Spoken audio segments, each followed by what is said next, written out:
नमस्ते।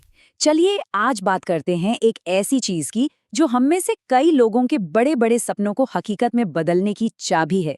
जी हाँ, आज हम समझेंगे ईएमआई की पूरी कहानी, ताकि अगली बड़ी खरीद सिर्फ एक सपना ना रह जाए बल्कि एक स्मार्ट और सोचा समझा फैसला बने।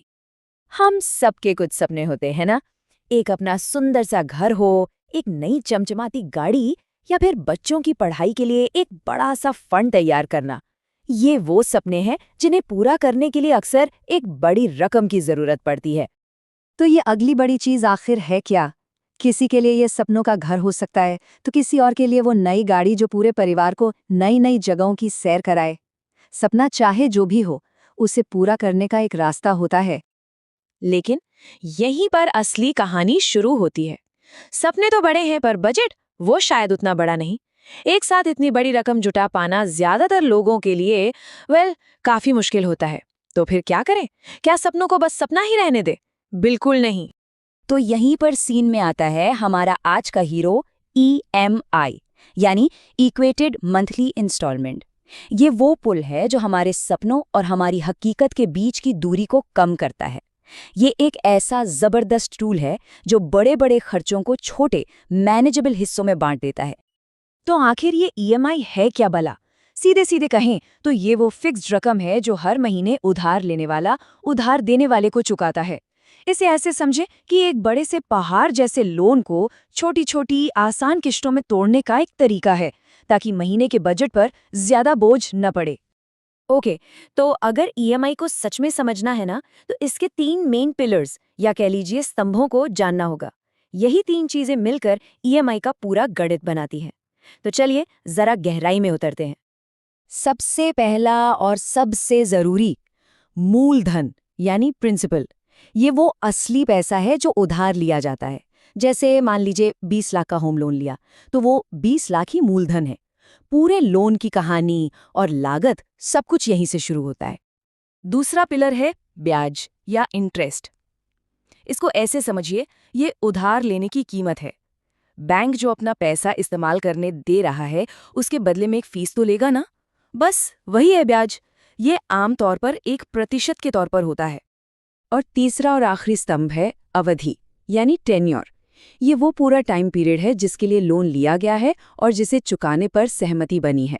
ये कुछ महीनों से लेकर कई सालों तक का हो सकता है, जैसे 20 साल का होम लोन या 5 साल का कार लोन।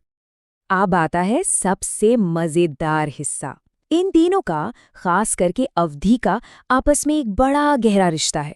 और अवधि का चुनाव किसी के भी महीने के बजट और लोन की कुल लागत पर सीधा असर डालता है। इसे समझना बहुत बहुत जरूरी है। ये टेबल देखिए, पूरी कहानी साफ हो जाएगी। अगर कम अवधि चुनते हैं तो हाँ, हर महीने की किश्त थोड़ी ज्यादा होगी, लेकिन कुल मिलाकर ब्याज बहुत कम जाएगा। और अगर लंबी अवधि, तो महीने का बोझ तो कम हो जाता है, पर लोन खत्म होते होते ब्याज बहुत ज्यादा भर चुके होते हैं। तो असली खेल है मासिक सुविधा और कुल लागत के बीच सही बैलेंस बनाने का। यहाँ एक और दिलचस्प बात है जो ज्यादातर लोगों को पता नहीं होती। हर ईएमआई में मूलधन और ब्याज दोनों होते हैं, राइट?